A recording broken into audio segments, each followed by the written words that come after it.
네, 플루크 RSE 30, 60 사용 방법에 대해서 설명을 한번 드리겠습니다. 일단은 카메라의 뒷모습은 이렇게 생겼고요. 전원은 이게 220V 아답터가 공급이 됩니다. 근데 카메라 뒷모습을 보시면 아시겠지만 220V 아답터를 바로 꽂는 단자는 없고요. 그렇기 때문에 여기 4번으로 되어 있는 아답터가 하나 필요합니다. 이 아답터를 그 AC 아답터 220V에 꽂은 다음에 이 카메라 뒤쪽에 있는 이곳에다가 연결을 하시면 전원 공급이 가능한데요. 이렇게 만든 이유는 그 연구용으로 온도 취득하실 때는 전원을 다이렉트 연결해서 꽂아서 쓰는 게 편하긴 할 텐데, 자동화 설비에서는 이런 단자만 있어서 이 단자에 맞는 아답터를 선만 따다가 연결하면 편하기 때문에 이게 이렇게 공급이 된다고 보시면 됩니다. 그리고 왼쪽에 보시면은 이더넷 단자가 있어서 그 이더넷 단자에다가 그 이더넷 케이블을 연결해서 통신이 가능하고요. 그래서 만약에 AC 전원, 여기 보이는 3번, 4번을 이용해서 전원을 공급하게 되면 이 전원을 여기 연결하시고, 그 다음에 이더넷 케이블을 이용해서 PC나 노트북에다가 연결을 하면 됩니다. 그때 이더넷 케이블이 보통 노트북에는 이 이더넷 단자가 없기 때문에 여기 밑에 보이시는 이더넷 to USB나 이더넷 to C 타입 USB 그 케이블 아답터를 하나 준비를 하시면요, 이더넷을 연결해서 이 아답터를 통해서 USB로 노트북에 연결이 가능합니다. 여기서는 전원 단자 필요하고 이더넷 단자가 두 개가 필요하다 보니까 굉장히 불편할 수가 있습니다. 그리고 실제로 현장에서는 전원을 찾기가 어려운 곳이 많이 있거든요. 그럴 때 필요한 게 이 바로 PoE라는 기능입니다. 이 파워 오브 이더넷 기능을 사용하시면 이더넷 선만 있으시면 이 PoE 인젝터를 이용해서 전원 공급이 가능하고요. 별도의 24V를 따로 공급을 하지 않으셔도 됩니다. 방법은 이 PoE 인젝터 하나 구입을 하시면 되고요. 가격은 한 2, 3만 원 정도 될 겁니다. 이 인젝터가 전원이어서 이 인젝터를 220V로 연결해 놓고요. 보통 전원 케이블보다 이 이더넷 케이블 길이를 늘리는 게 훨씬 편할 수 있습니다. 그래서 여기 보시는 것처럼 한쪽은 이 이더넷을 카메라에 연결하시고요. 한쪽은 이 아답터를 이용해서 노트북을 연결하시던가, 아니면 이더넷 단자가 있으면 다이렉트로 그 노트북에 연결하시게 되면 이 전원을 통해서 장비에 카메라에 전원 공급이 되면서 통신도 가능합니다. 그래서 이 PoE 인젝터와 아답터를 이용해서 전원을 공급하는 걸 권장을 합니다. 네, 이제 카메라를 노트북이나 PC로 연결을 해야 되는데요. 그럴 때 이 처음에 필요한 게 IP를 잡아주는 게 필요합니다. IP 이 장비의 맥 어드레스는 여기 보시는 것처럼 192.168.1.100입니다. 그래서 이거를 SDK를 이용해서 변경도 가능하고요. 하지만 기본적으로는 이 맥 어드레스를 사용하실 거고, 만약에 이게 누가 바꿔 놓게 되면은 카메라 이 뒤쪽에 보이시는 리셋 버튼을 꾹 누르시면은 이걸로 다시 돌아올 겁니다. 네, 그래서 여기서부터는 이 IP를 어떻게 PC에서 잡고 소프트웨어를 이용해서 분석이나 그 스트리밍을 할 수 있는지를 설명을 한번 드리겠습니다. 네, 일단은 보시는 것처럼 카메라와 지금 PC가 연결되어 있는 상태거든요. 그래서 쉽게 보시면은 네트워크 쪽에 가셔서 확인하셔야 되는데 찾기가 어려우실 수 있기 때문에 여기다 제어판을 일단 검색을 해 보겠습니다. 현재는 윈도우 10을 사용하고 있고요. 제어판에 가시면 여기에 네트워크 공유 센터라고 있거든요. 여기를 들어가도록 하겠습니다. 그럼 여기 네트워크 공유 센터에 들어가면 하나는 인터넷에 연결되어 있고요. 하나는 식별되지 않은 네트워크가 하나 있습니다. 여기에 어댑터 설정을 가셔가지고요. 가시면 많이 익숙한 게 보이실 겁니다. 만약에 어떤 게 지금 그 카메라에 연결되어 있는지 모르실 경우에는 USB를 빼 보시면 사라지는 거는 카메라일 거고요. 생기는 게 카메라 그 이더넷 단자라고 보시면 됩니다. 이 제일 오른쪽에 있는 게 그 카메라 연결되어 있는 단자이고요.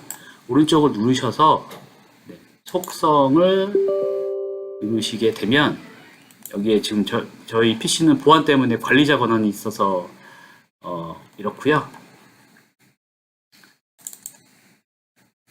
관리자 권한을 누르셔서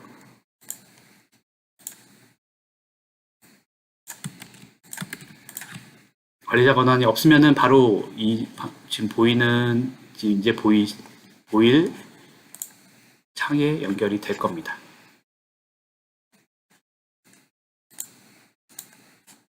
보시는 것처럼 이 이더넷 4번의 속성이 나오고요. 여기서 인터넷 프로토콜 버전 4로 들어가신 다음에 속성을 누릅니다. 그럼 제가 여기다가 지금 192, 168, 107을 선택을 했는데요. 이거는 카메라가 지금 192, 168, 100이기 때문에 이 107 뒤에 이 두 자리 숫자를 원하시는 숫자로 예를 들어서 뭐 13으로 바꾸셔도 되고요. 15로 바꾸셔도 되고요. 89로 바꾸셔도 되고요. 이 두 자리만 바꾸시게 되면 이 카메라랑 연결이 가능합니다. 원래는 이 자동 IP로 되어 있을 거예요. 그럴 때 이 수동으로 원래 19168 보시면 이렇게 되어 있을 텐데 여기를 바꾸시고요. 여기다 192, 168, 그다음에 1, 그다음에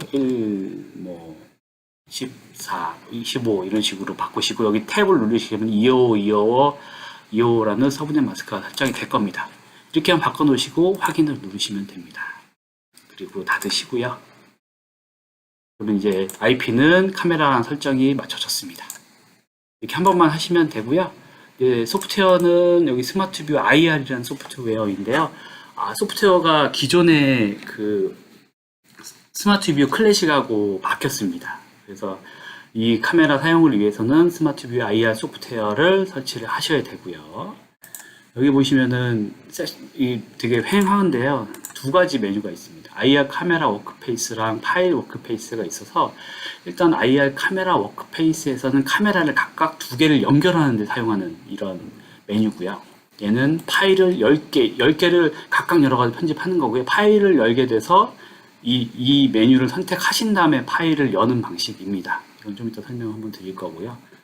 시스템 설정을 가셔서 여기 단위를 일단 섭씨로 바꾸시고 미터로 바꾸시는 게 필요하고요.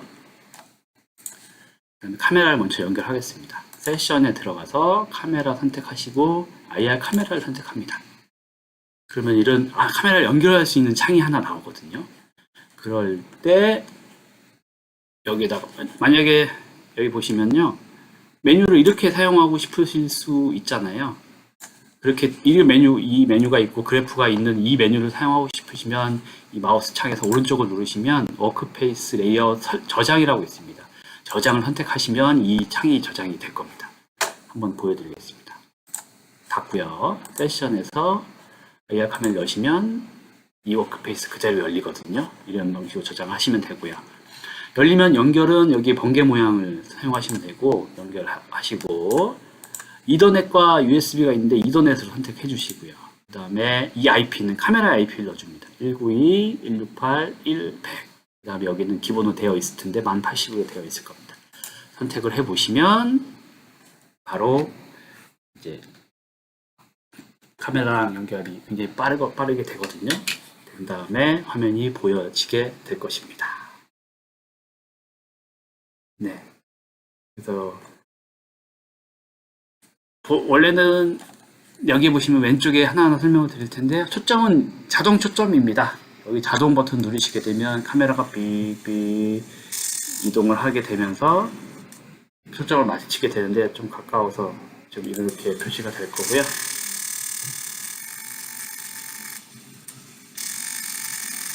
네.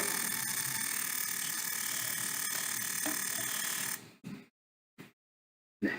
이런 식으로 수정이 맞춰질 거고요. 여기 더하기 누르시거나 하게 되면 수정으로 초점을 조금씩 바꿔가지고 조정도 하실 수가 있습니다. 여기 있는 거는 캘리브레이션이어서 교정을 누르시면 캘리브레이션이 딱딱 소리 나면서 한 번씩 교정을 하고요. 캘리브레이션은 당장히 많이 필요합니다. 자주 가끔씩 해야지 온도를 균일하게 해서 이미지를 현명하게 유지해 줄 수 있기 때문에 항상 자동으로 체크되어 있는 걸 권장을 드리고요. 가끔씩 일정 기간 동안에 이 교정 캘리브레이션 때문에 약간 온도가 보정되는 걸 막고 싶으시면 이제 체크를 해제하시면 되고요. 이 카메라 렌즈는 기본 25mm 렌즈를 사용하기 때문에 이렇게 선택이 되어 있고, 온도 범위는 3개의 레인지입니다. 지금 보시는 것처럼 얘는 H 모델이어서 2000도까지 가능하고요. 기본적으로 일반 30이나 RSD 30이나 60은 650도까지 사용이 가능합니다. 여기 보시면은 온도를 하나 선택을 할 건데요. 온도가 굉장히 빠르게 바뀌는 걸 알 수가 있습니다. 그래서 이런 식으로 온도가 좀 많이 바뀌면 숫자 바뀌는 거 보이시죠? 빠르게 바뀌어서 얘는 지금 30Hz 장비여서 30Hz로 표시가 되어 있고요. 만약에 얘를 5Hz로 하게 되면 5Hz로 이미지는 취득을 할 겁니다.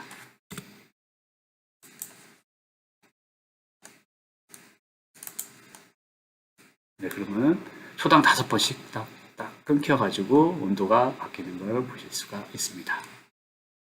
1Hz로 하게 되면 초당 1Hz씩 한 번씩 바뀌죠. 이런 식으로 바뀝니다. 30Hz 데이터로 선택을 하시면 될 거고요. 여기 좀 내리고, 여기 밑에 보시는 건 일단 기본적으로 장비는 온도를 로깅하는 기능을 가지고 있고요. 그래서 여기에 보시면 십자가 원하시는데 대고서 찍으시면 온도가 표시가 되고, 네모 사각형을 가져가시면 이런 식으로 사각형에 대한 온도를 보실 수 있고요. 그 다음에 원 가능하고요. 선 같은 경우에는 얘를 선택하시고 한번 거주신 다음에 더블 클릭하시게 되면 이 선에 대한 것도 보실 수 있습니다. 근데 사각형 안에 뜨거운 점, 차가운 점을 보고 싶거나 이 선에 뜨거운 점, 차가운 점을 보고 싶잖아요. 그럴 경우에 여기 나와 있는 게 있는데, 여기를 선택을 하시면 전체 이미지에 대한 전체 화면에서의 최고점이 쫓아가서 표시가 되고요. 한 번 더 누르시게 되면 전체 화면에 대한 뜨거운 점이 표시가 되고요. 여기에 있는 걸 누르시면 이 마커, 이런 사각이나 원이나 선에 대한 마커에 대한 최저, 최고점 이런 식으로 표시를 해서 보여줄 수가 있습니다. 온도를 보고 싶지 않으실 경우에 온도를 누르시면 온도가 사라지고요. 그리고 여기 전체 창에 막혀 하시게 되면 이거 작게 마우스를 클릭하면 작게도 보이는데요. 이거 누르시면 전체 화면에 맞게도 가능합니다. 이미지를 돌려서 보고 싶으시면 여기 누르시면 이미지가 이렇게 이쪽으로 돌아가기도 하고요. 이미지는 돌아갔지만은 보시는 것처럼 온도 값은 다시 정렬이 돼가지고 반듯하게 보이는 걸 확인하실 수 있습니다. 다시 돌려보겠습니다. 그리고 만약에 이렇게 온도가 세팅이 되어 있을 경우에, 다양한 시로에서 다양한 카메라가 고정되어 있을 경우에 항상 이 마커를 사용하고 싶으실 수 있습니다. 그럴 경우에 이 마커에다가 저장을 할 수가 있는데요. 여기서 이 마커를 저장하게 되면 여기서 설정 마커 이렇게 선택하겠습니다. 그럼 이 마커가 설정 마커로 저장이 됐습니다. 그래서 오른쪽을 눌러서 마커를 다 지우고요. 여기서 마커를 또 일단은 하고 다시 설정 마커를 선택하시면 아까 있던 게 그대로 불러오고요. 제가 선택했던 건 삼성 박스라는 마커인데요. 여기 설정하시게 되면 삼성에 대한 마커가 설정이 됩니다. 한번 바꾸서 옮기시고 이런 식으로도 가능합니다. 이렇게 쉽게 설정을 저장하고 불러오실 수가 있습니다. 네, 그리고 이제 필요한 거는 이 장비로 보통 만약에 쓰실 때 가장 중요하게 생각하시는 건 여기에 대한 온도 트렌드를 보시는 게 가장 중요하거든요. 그래서 이 온도가 몇 도가 온도가 보는지 그래프로 많이 보셔야 되는데, 밑에 보시는 것처럼 일반 그래프는 여기 온도가 나오진 않습니다. 당장은요. 근데 일단 닫아두시고요. 마우스로 원하시는 마커를 선택하시고 여기 시간 온도 그래프에서 여기서 최대값을 가져오겠습니다. 최대로 하시게 되면 이 최대 값에 대한 온도를 장비는 그리게 됩니다. 여기 있죠. 에어리어 1, 에어리어 2를 선택합시다. 에어리어 2를 선택을 하시고요. 오른쪽에 시간 온도에 추가하시게 되면 2도 추가가 됐고요.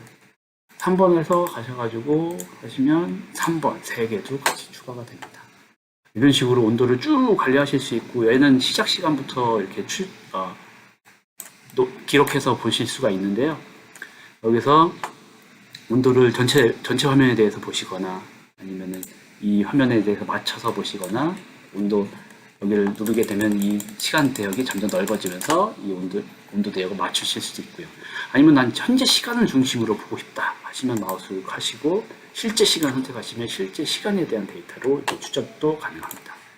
이렇게 추적된 데이터는 계속 저장이 되고 있습니다. 그래서 이 그래프에 있을 경우에 저장이 되는 거고요. 그래서 이거를 보통 추출해서 엑셀로 많이 보시잖아요. 그럴 때 마우스 오른쪽 누르시고 내보내기 하셔서 데이터를 선택하시고 바탕화면에다가 추출 1을 이렇게 저장을 하시면 바탕화면에 저장이 됐고요. 한번 내려보겠습니다. 내려서 추출 파일을 열어보시면요.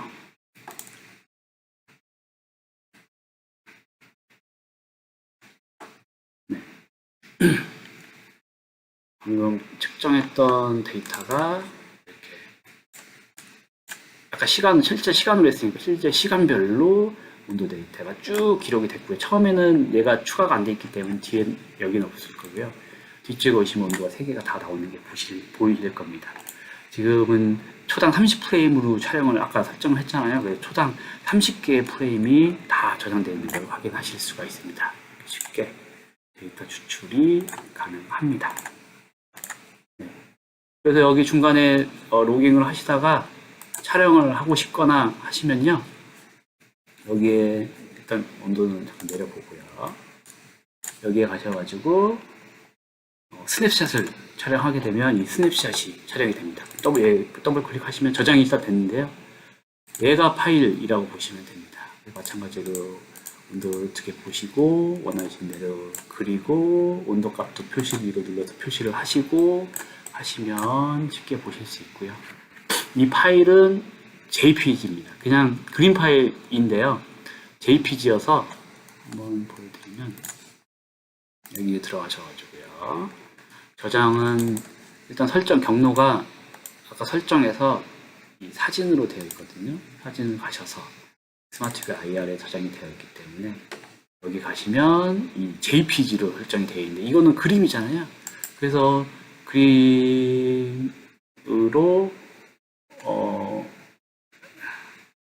열어가지고 원드로 프로그램을 이용해서 그냥 사진으로 열어보겠습니다. 그러면은 네, 사진이죠. 그래프입니다. 온도 다 나와 있고요. 그래서 다른 분들에게 이 JPG 그냥 보내셔도 됩니다. 온도 여기 다 표시해서 보내드리면 되는 거니까요. 근데 나는 편집을 하고 싶다.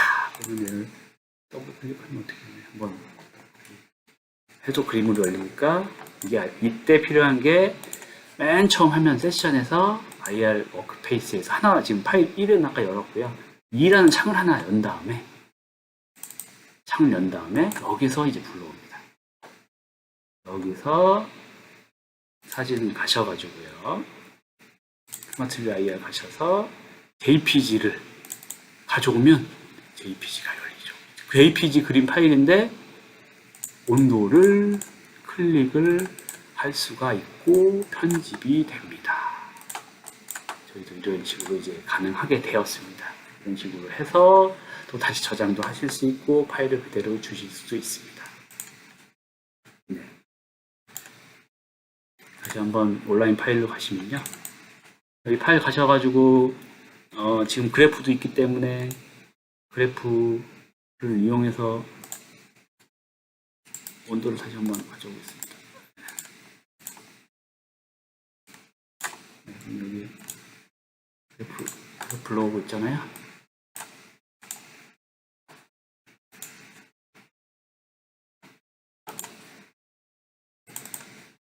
네, 다시 이건 파일 워크페이스여가지고 파일이 지금 열린 거라서 이건 닫아두고요. 여기는 세션이고요.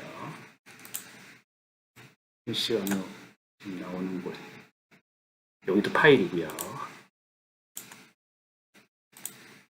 지금 실시간 나와 있는 게 여기인데 작게 하시면 여기 숨어 있는 게 보이실 겁니다. 그래서 카메라 워크페이스에서 카메라는 동작을 합니다. 이런 식으로 조작을 하는데 얘는 기본적으로 이게 사용 방법인데 편집을 하고 온도를 마커를 표시하신 다음에 실시간에 계속 촬영을 하시고요. 이미지를 필요하시면 스냅샷을 하시고요. 그 다음에 여기 계속 실시간 로그인 돼 있으니까 여기에 있는 데이터를 엑셀로 추출하게 되면 온도 기록 이게 다라고 보시면 됩니다. 이것만 필요하잖아요. 필요한 기능은 다 있습니다. 근데 여기서 가끔씩 동영상으로 이 이미지를 저장하고 싶다. 그러면 여기 녹화라는 기능이 있습니다. 여기에 보이는 이 내용이 녹화 기능인데요. 기본적으로 수동으로 설정되어 있으니까 녹화를 누르면 저장, 녹화를 멈추면 그 다음에 저장이 되거든요. 이런 방식으로 저장했는데 아무래도 얘는 온도 데이터가 포함되어 있는 그런 동영상이 저장되다 보니까 30Hz, 초당 30Hz의 데이터는 엄청 용량이 큽니다. 그래서 빠르게 보고 싶다, 용량도 충분하다 하시면 이거 사용하실 수 있고요. 그게 아니라 나는 일정 시간 어떤 온도 이상이나 아니면 어떤 시간에서 자동으로 동영상입니다. 그냥 온도 값만 보시려면 이 온도 그래프에서 그 데이터를 빼오고 저장하시면 됩니다. 그 온도 각각의 시간에 대한 온도는요. 근데 동영상을 하시려면 수동으로 하거나 여기서 수동을 누르시면 수동에서 날짜 어느 시간부터 시작을 해서 멈추게 하거나 아니면 언제 날짜에 언제 시간부터 언제까지 자동으로 저장하게 하거나 그리고 상태를 해서 이 메인이라고 되어 있는 게 전체 온도인데요. 아니면 최대 평균 온도가 상한 30도 이상일 때 뭐 저장하게 하거나 이런 식으로 설정하신 다음에 동영상을 저장하실 수 있습니다. 얘는 카메라는 초당 30프레임짜리여서 세팅이 이렇게 되는데요.